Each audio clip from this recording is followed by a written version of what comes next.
Ciao tifoso partenopeo, ore calde in casa Napoli, aggiornamenti, buongiorno è infortunato, tempi di recupero e quando tornerà, e altro ancora. Come intende Conte sopperire all'assenza del difensore? L'idea, 3 opzioni in squadra, e non solo, ci sono anche novità dell'ultima ora sul mercato. Manna vuole agire in fretta, chi prenderà il posto di Buongiorno? Tutto questo adesso e molto altro ancora. Resta con noi fino alla fine per scoprire cosa succede in casa Napoli. Hai già controllato se sei iscritto al nostro canale? Qui ti aggiorniamo con le principali novità di tutto ciò che accade nel mondo azzurro, partite, mercato e tanto altro. Aiutateci a raggiungere l'obiettivo dei 10.000 iscritti. Grazie tifosi azzurri. Dopo la caduta, la risalita. È proprio il caso di dirlo, perché Alessandro Buongiorno è già proiettato a superare questo infortunio e ha iniziato già l'iter riabilitativo per tornare presto in campo. Ecco le ultimissime sul Napoli e la data del rientro del difensore centrale azzurro. Non è stato certamente un infortunio banale per Buongiorno, caduto rovinosamente sui prati di Castel Volturno durante l'allenamento, a poche ore dalla cena di Natale. Il difensore, infatti, non era presente alla cena di gala, ma oggi ha già iniziato la fase riabilitativa, che sarà lunga ma non troppo. Infatti, arrivano notizie confortanti dal responsabile del reparto di ortopedia dell'ospedale Pineta Grande Domenico Falco, che a Radio Kiss Kiss Napoli ha rivelato i tempi di recupero. La doppia frattura ai processi trasversi frenerà il difensore per un periodo piuttosto lungo. O meglio, salterà partite importanti. Sicuramente la sua ultima gara disputata nel 2024 rimarrà la vittoria contro l'Udinese. Ora dovrà lavorare per ritornare al più presto, nelle migliori condizioni psicofisiche per il 2025. Stando a quanto confermato dal dottor Falco, il giocatore ha riportato un infortunio serio. Ha subito la frattura dei processi trasversi, che sono punti di inserzione per i muscoli e possono anche articolarsi con le coste, forniscono punti di attacco ai muscoli, 2 piccole ali laterali, quindi le vertebre non sono coinvolte. Poi ha svelato i tempi di recupero del ragazzo. In 4 settimane sarà abile ed arruolabile. Sono certo e firmo che tra 4 settimane Buongiorno tornerà in campo. Sono tranquillo per l'eccellenza dello staff del Napoli e per questo mi sbilancio. Dunque, secondo i calcoli del dottore, il centrale del Napoli salterà le gare contro Genoa, Venezia, Fiorentina, Hellas Verona e Atalanta. Il rientro può avvenire contro la Juventus al Maradona nel weekend del 26 gennaio. Per le future partite in programma, Antonio Conte valuta le 2 opzioni Juan Jesus e Rafa Marin. Il brasiliano sembrerebbe in leggero vantaggio, almeno inizialmente, perché diretto sostituto di Alessandro Buongiorno e dal piede mancino. A gennaio, però, Manna interverrà sul mercato e acquisterà un nuovo centrale. Anche senza infortunio dell'ex Toro, era messo in preventivo un rinforzo per la difesa. Conte interviene subito per l'infortunio di Buongiorno. Le 3 opzioni in campo prima dell'arrivo dei rinforzi dal calciomercato. La giornata di ieri è stata caratterizzata dalla pessima novità dell'infortunio di Alessandro Buongiorno. Tra le notizie calcio Napoli dell'ultimo periodo, quella del pomeriggio di ieri ha sicuramente rovinato il finale di 2024 a diversi tifosi e non solo. Anche per Antonio Conte, la chiusura di questo anno solare non poteva essere più brutta di così. Il centrale è, probabilmente, il peggior giocatore che si potesse infortunare in casa azzurra. La squadra ha saputo sopperire alla mancanza di Lobotka nei mesi scorsi, seppur Gilmour non è ancora all'altezza dello slovacco. E contro l'Udinese, Neres ha saputo far dimenticare l'assenza di Kvaratskhelia, che sarà out almeno per un'altra partita ancora. Ma quello di Buongiorno rischia di essere un buco che non può essere colmato, per via di una rosa non ancora tutta all'altezza.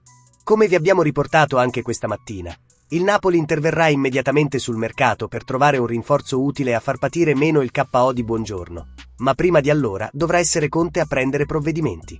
Il tecnico è chiamato a studiare una strategia per uscire indenni dalle partite contro Genoa e Venezia e, con ogni probabilità, anche Fiorentina, dato che per il 4 gennaio difficilmente il club avrà già acquistato qualcuno. Secondo Tuttosport, potrebbero essere 3 le opzioni che Antonio Conte starebbe valutando per le prossime partite in calendario. La prima, la più immediata da pensare, è quella che vedrebbe il ritorno in campo di Juan Jesus.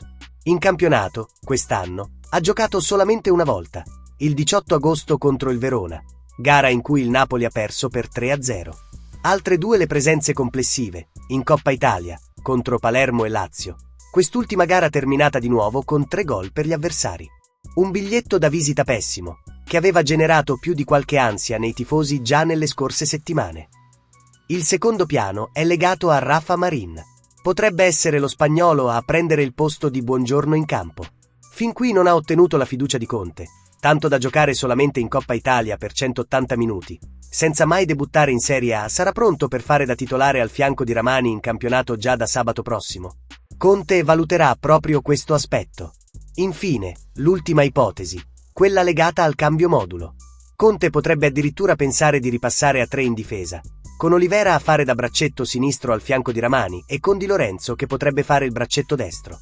A quel punto, Spinazzola tornerebbe utile a sinistra, con Mazzocchi, da recuperare, che potrebbe agire come esterno a tutta fascia a destra. Soluzioni d'emergenza, in attesa dei giusti rinforzi. Quale sarebbe l'opzione migliore per la squadra? Lascia la tua opinione nei commenti. Ora parleremo di queste ultime notizie di mercato che presentano importanti aggiornamenti. Il Napoli tornerà necessariamente sul mercato.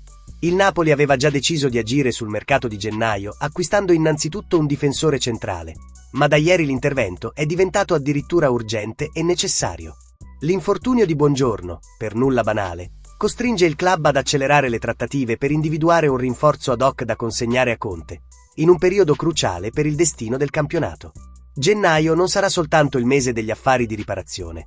Dal 4 al 26, infatti, gli azzurri dovranno vedersela in trasferta con la Fiorentina e l'Atalanta, e poi al Maradona con la Juventus. A suo tempo. Nella lista del DS Manna, le prime 2 soluzioni sono il parametro 0 Luis Felipe e il capitano della Juventus, Danilo, già finito al centro di una discussione tra società nell'ambito di un ipotetico scambio con Raspadori. Molto complessa la pista inglese, cioè polacca, Jakub Kiwior dell'Arsenal. La priorità, in ogni caso, è creare spazio in lista. E dunque cedere. Juan Jesus, Folorunsho, Raspadori e Spinazzola non sono ritenuti incedibili. E quasi tutti hanno richieste. Luis Felipe è la pista più agevole. Il brasiliano si trova già in Italia.